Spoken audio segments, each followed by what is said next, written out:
Dear Esther, I sometimes feel as if I've given birth to this island.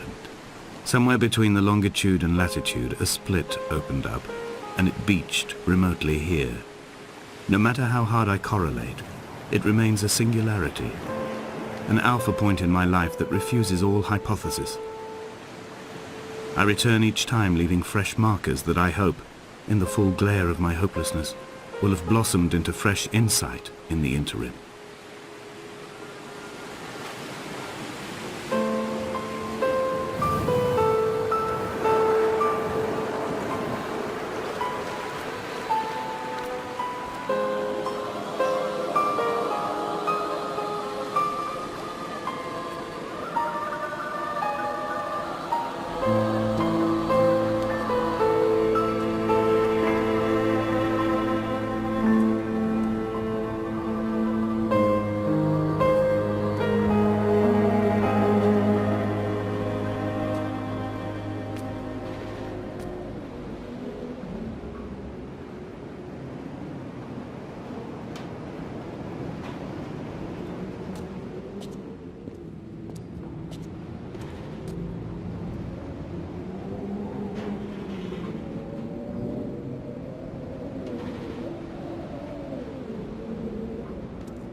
Donnelly reported the legend of the hermit, a holy man who sought solitude in its most pure form.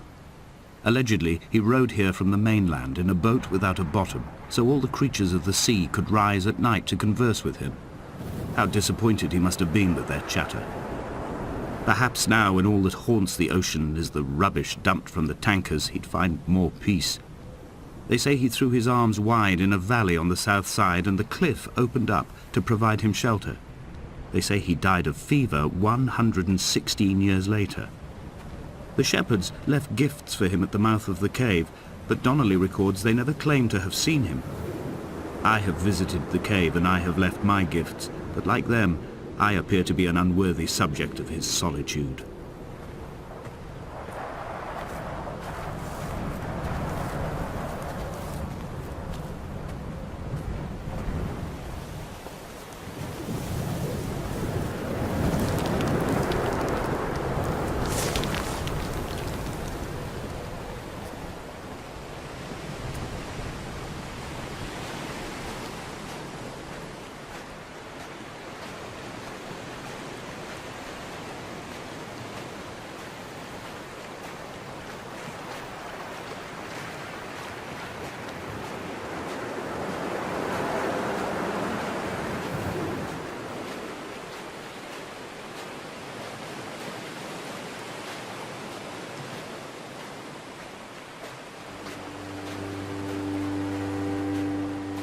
At night, you can see the lights sometimes from a passing tanker or trawler. From up on the cliffs, they are mundane. But down here, they fugue into ambiguity. For instance, I cannot readily tell if they belong above or below the waves. The distinction now seems banal. Why not everything and all at once? There's nothing better to do here than indulge in contradictions whilst waiting for the fabric of life to unravel.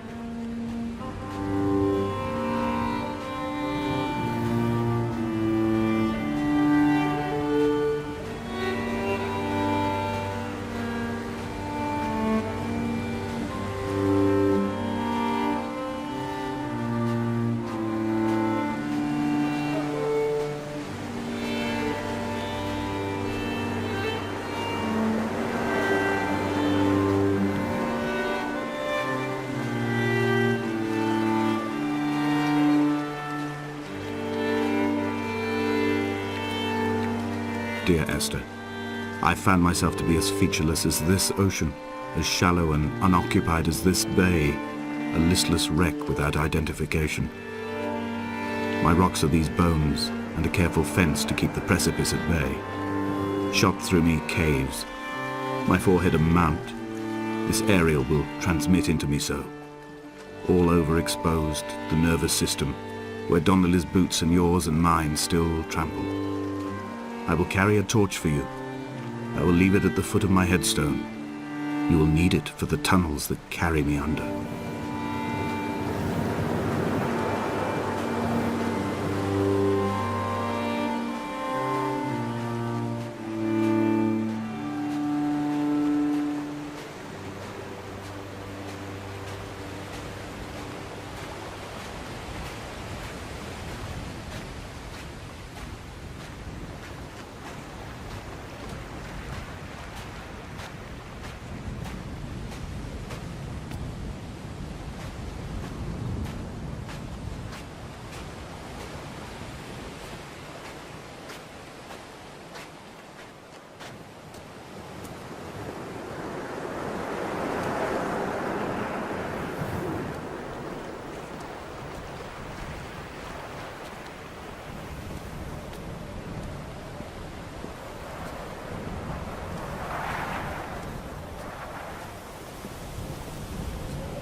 Donnelly's book had not been taken out from the library since 1974. I decided it would never be missed as I slipped it under my coat and avoided the librarian's gaze on the way out. If the subject matter is obscure, the writer's literary style is even more so. It is not the text of a stable or trustworthy reporter. Perhaps it is fitting that my only companion in these last days should be a stolen book written by a dying man.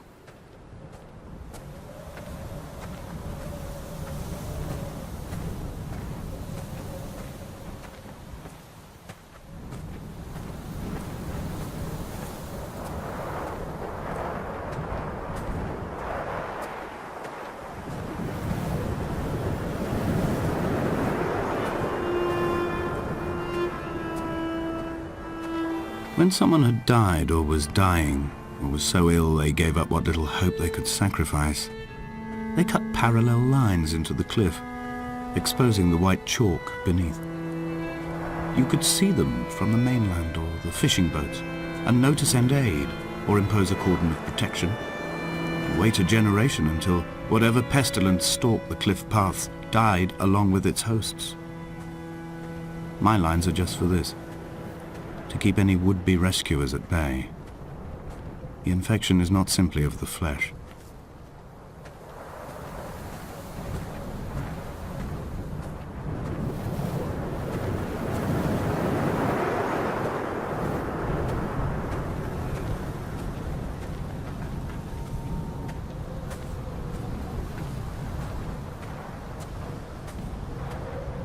I quote directly: a motley lot with little to recommend them.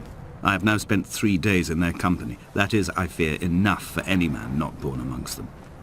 Despite their tedious inclination to quote scripture, they seem to me the most God-forsaken of all the inhabitants of the outer isles. Indeed, in this case, the very gravity of that term, forsaken by God, seems to find its very apex. It appears to me that Donnelly, too, found those who wander this shoreline to be adrift from any chance of redemption. Did he include himself in that, I wonder?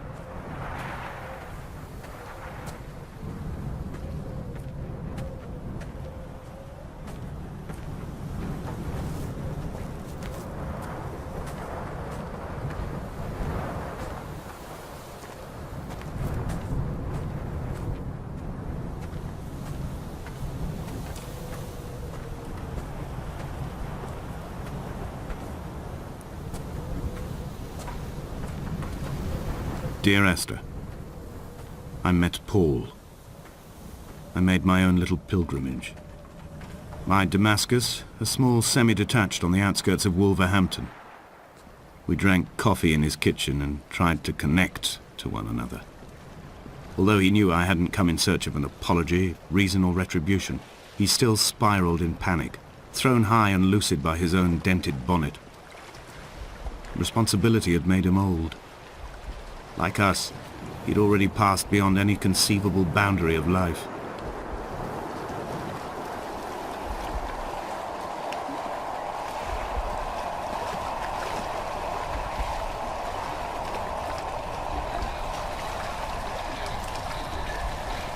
I would leave you presents outside your retreat in this interim space between cliff and beach.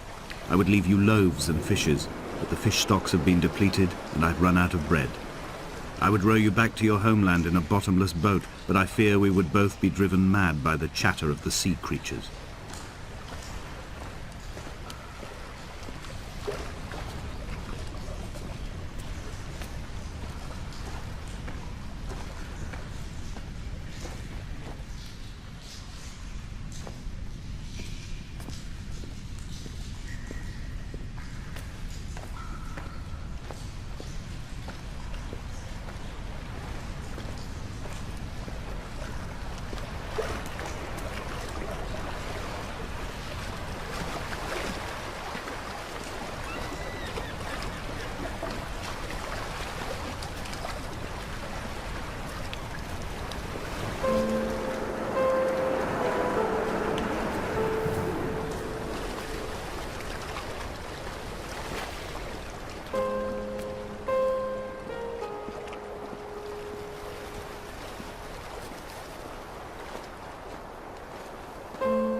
The vegetation here has fossilized from the roots up.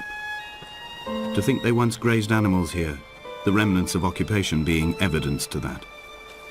It is all sick to death.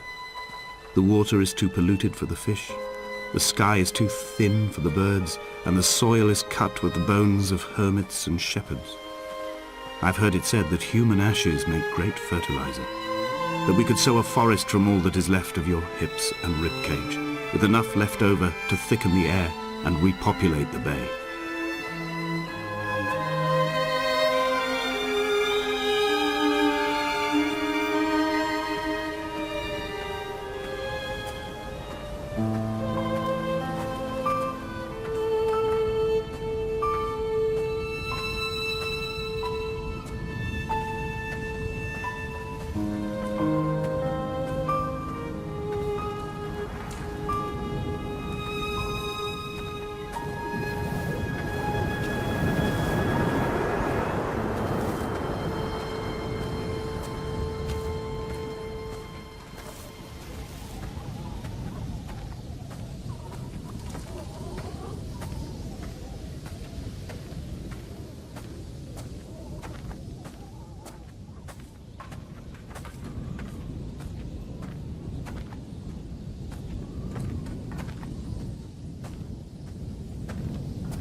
Dear Esther, I have now driven the stretch of the M5 between Exeter and Bristol over 21 times.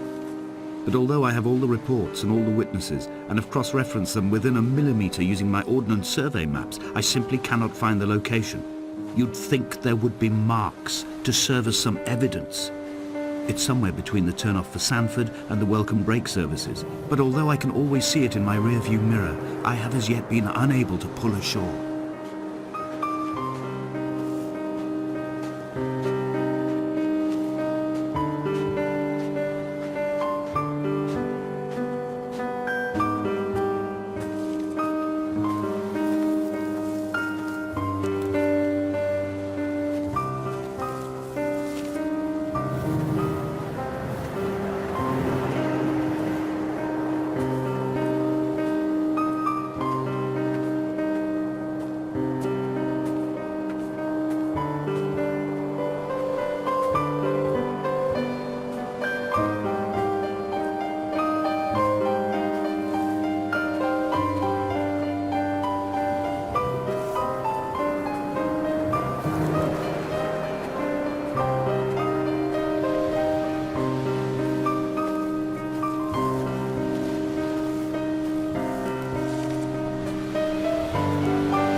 All night the boy has kept me lucid.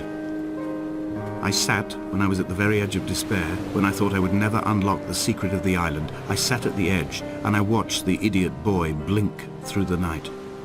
He's mute and he's retarded, and he has no thought in his metal head but to blink each wave and each minute aside until the morning comes and renders him blind as well as deaf-mute. In many ways, we have much in common.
There must be a hole in the bottom of the boat.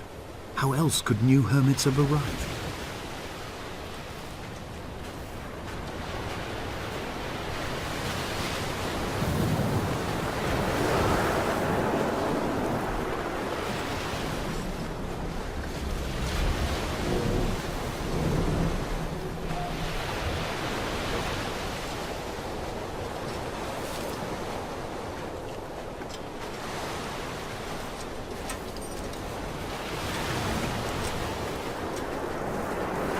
I had kidney stones and you visited me in the hospital.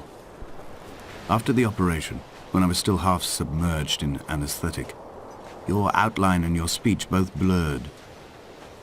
Now my stones have grown into an island and made their escape, and you have been rendered opaque by the car of a drunk.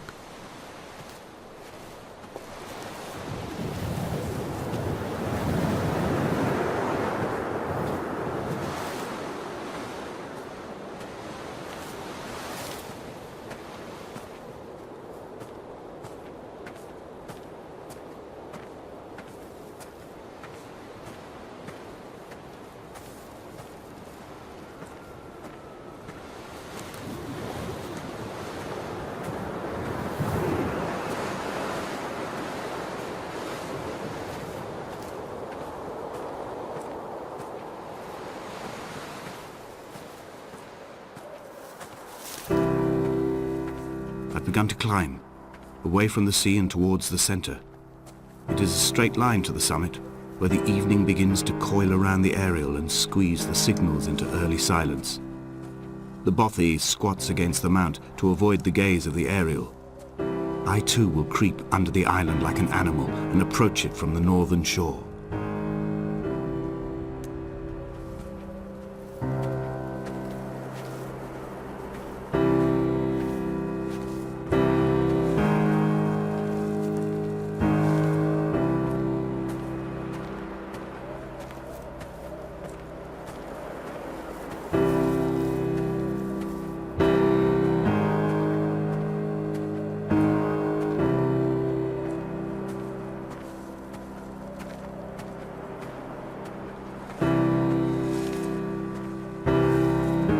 The bothy was constructed originally in the early 1700s. By then, shepherding had formalized into a career. The first habitual shepherd was a man called Jakobsen, from a lineage of migratory Scandinavians. He was not considered a man of breeding by the mainlanders. He came here every summer whilst building the bothy, hoping eventually that becoming a man of property would secure him a wife and a lineage. Donnelly records that it did not work. He caught some disease from his malcontented goats and died 2 years after completing it. There was no one to carve white lines into the cliff for him either.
When the oil lamps ran out, I didn't pick up a torch, but used the moonlight to read by. When I've pulled the last shreds of sense from it, I will throw Donnelly's book from the cliffs and perhaps myself with it. Maybe it will wash back up through the caves and erupt from the spring when the rain comes, making its return to the hermit's cave. Perhaps it will be back on the table when I wake. I think I may have thrown it into the sea several times before.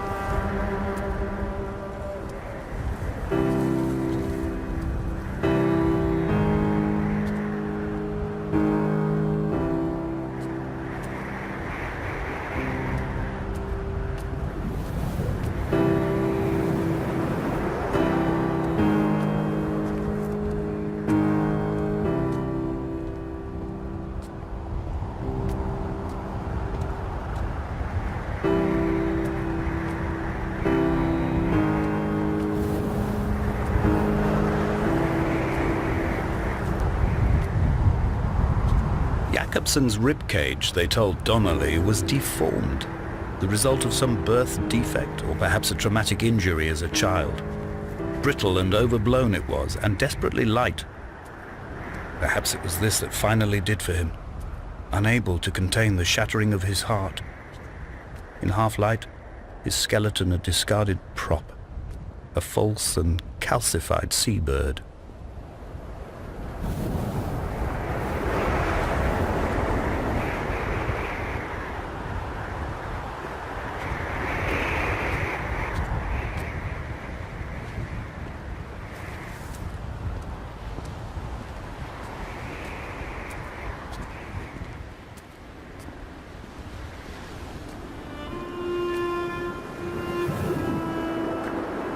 They found Jakobsen in early spring. The thaw had only just come. Even though he'd been dead nearly 7 months, his body had been frozen right down to the nerves and had not even begun to decompose. His fingernails were raw and bitten to the quick. They found the phosphorescent moss that grows in the caves deep under the nails. Whatever he'd been doing under the island when his strength began to fail is lost.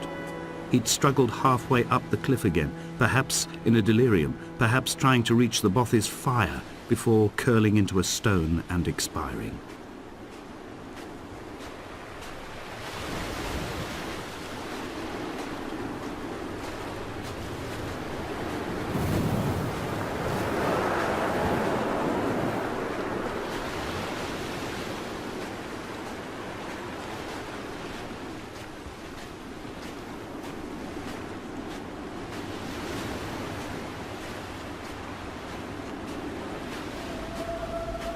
Climbing down to the caves, I slipped and fell and have injured my leg.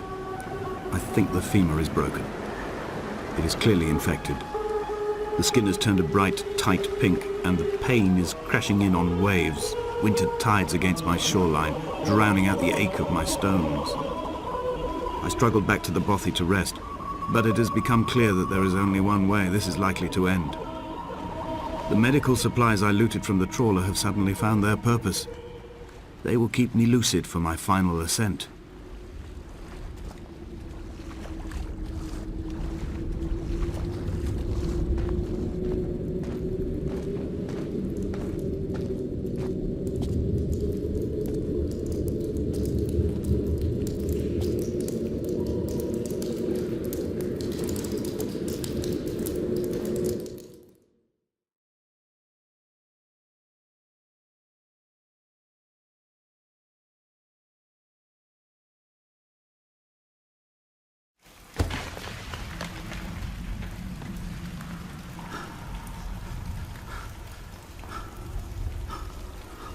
Did Jakobsen crawl this far?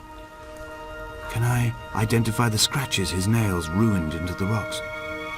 Am I following him cell for cell, inch for inch? Why did he turn back on himself and not carry through to the ascent?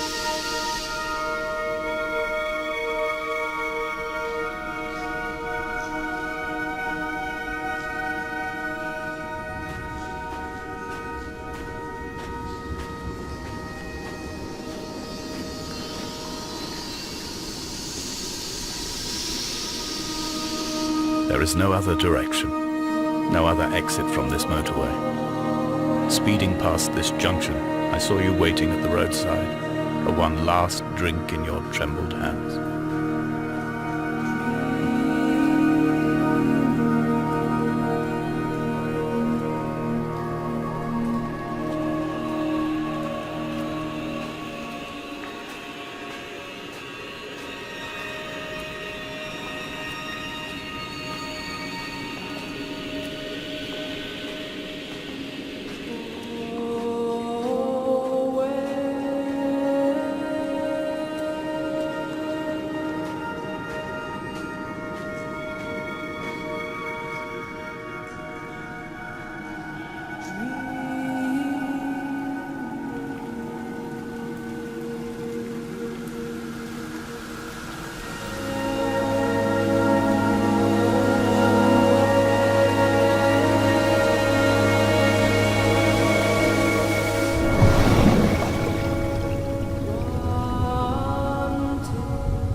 If the caves are my guts, this must be the place where the stones are first formed. The bacteria phosphoresce and rise, singing through the tunnels. Everything here is bound by the rise and fall, like a tide. Perhaps the whole island is actually underwater.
I will hold the hand you offered to me, from the summit down to this well, into the dark waters where the small flowers creep for the sun.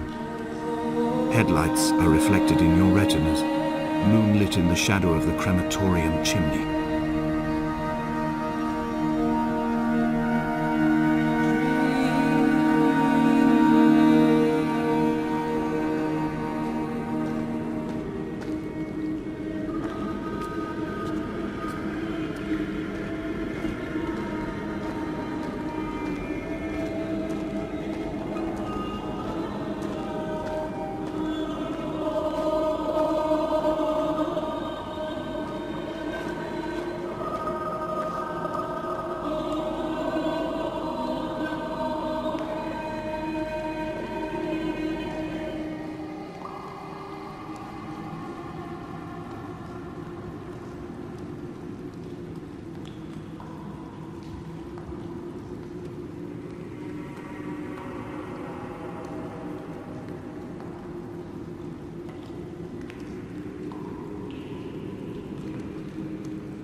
sat here and watched two jets carve parallel white lines into the sky.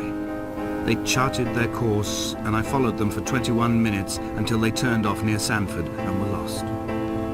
If I were a gull, I would abandon my nest and join them. I would starve my brain of oxygen and suffer delusions of transcendence. I would tear the bottom from my boat and sail across the motorways until I reached this island once again.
I returned home with a pocket full of stolen ash.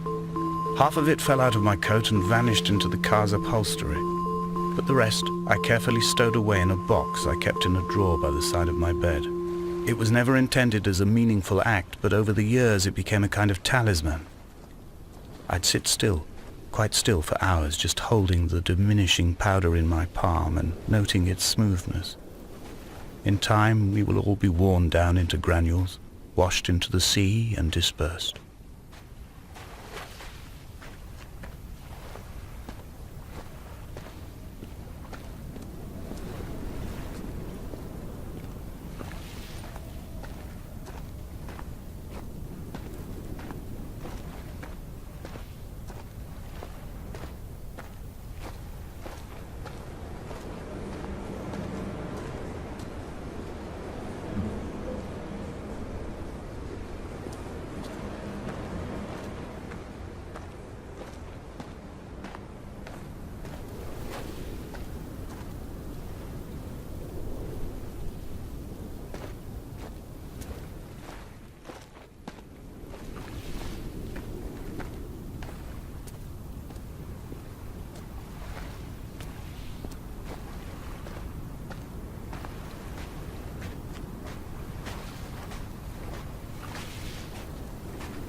hall by the roadside, by the exit for Damascus, all ticking and cooled, all feathers and remorse, all of these signals routed like traffic through the circuit diagrams of our guts, those badly written boats torn bottomless in the swells, washing us forever ashore.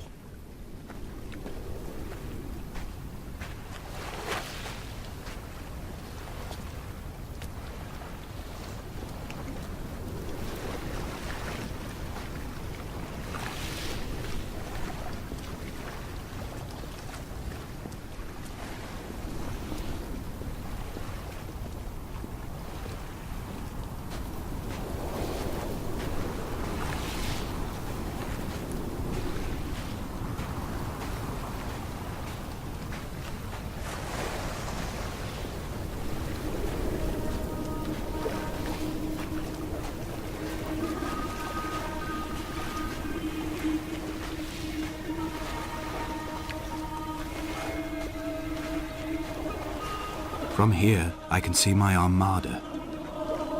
I collected all the letters I'd ever meant to send to you, if I'd have ever made it to the mainland, but had instead collected at the bottom of my rucksack, and I spread them out along the lost beach. Then I took each and every one, and I folded them into boats. I folded you into the creases, and then, as the sun was setting, I set the fleet to sail. Shattered into 21 pieces, I consigned you to the Atlantic, and I sat here until I'd watched all of you sink.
A sound of torn metal, teeth running over the edge of the rocks, a moon that casts a signal. As I lay pinned beside you, the ticking of the cooling engine, and the calling from a great height, all my mind as a bypass.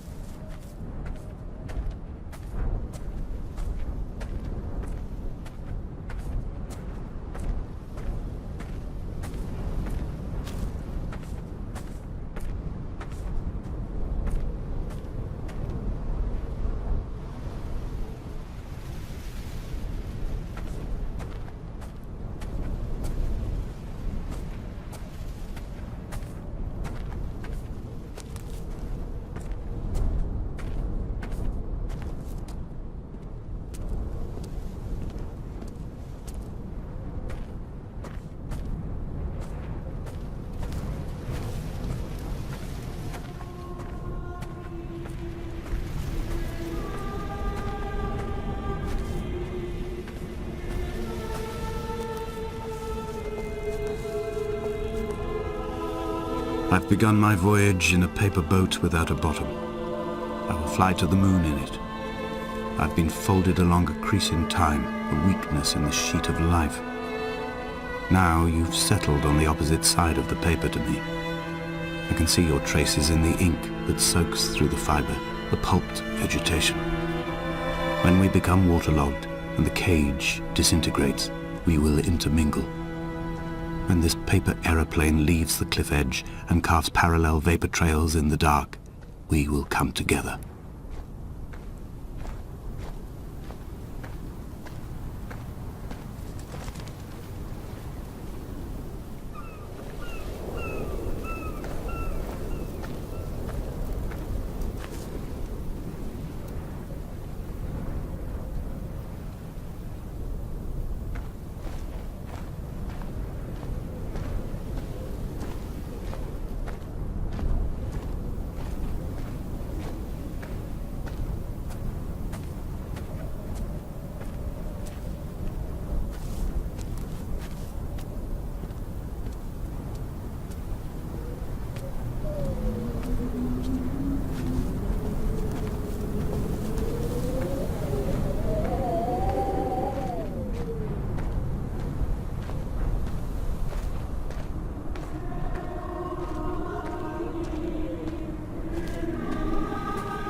If only Donnelly had experienced this, he would have realized he was his own shoreline, as am I. Just as I am becoming this island, so he became his syphilis, retreating into the burning synapses, the stones, the infection.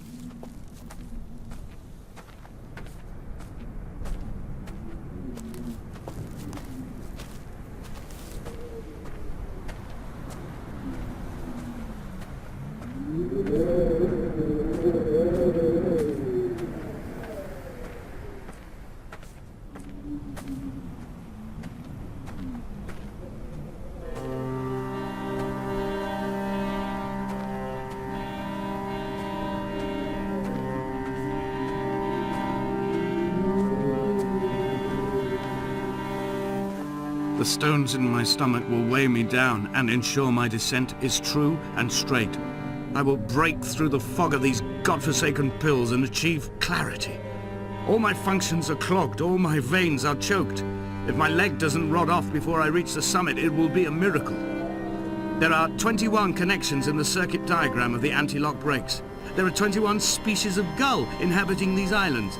It is 21 miles between the Sandford Junction and the turn-off for home. All these things cannot, will not be a coincidence.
Blind with panic, deaf with the roar of the caged traffic, heart stopped on the road to Damascus, Paul sat at the roadside hunched up like a gull, like a bloody gull, as useless and as doomed as a syphilitic cartographer, a dying goat herd, an infected leg, a kidney stone, blocking the traffic bound for Sandford and Exeter.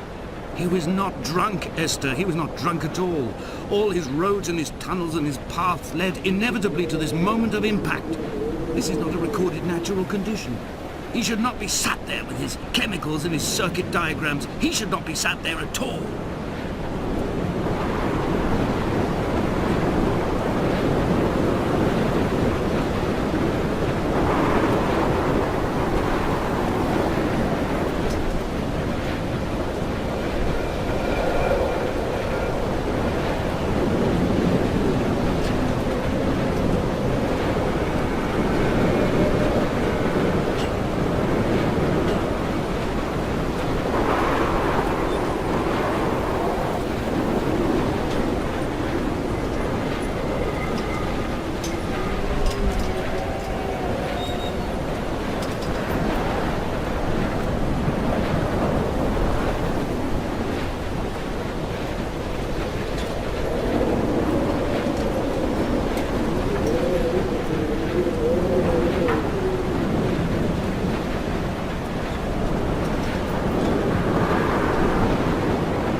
run out of places to climb.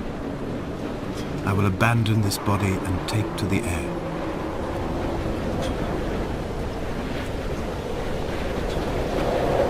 Dear Esther, I have burned the cliffs of Damascus. I have drunk deep of it.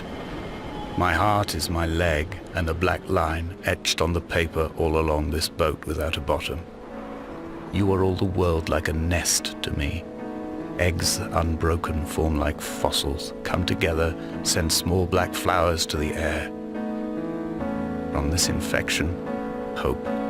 From this island, flight. From this grief, love.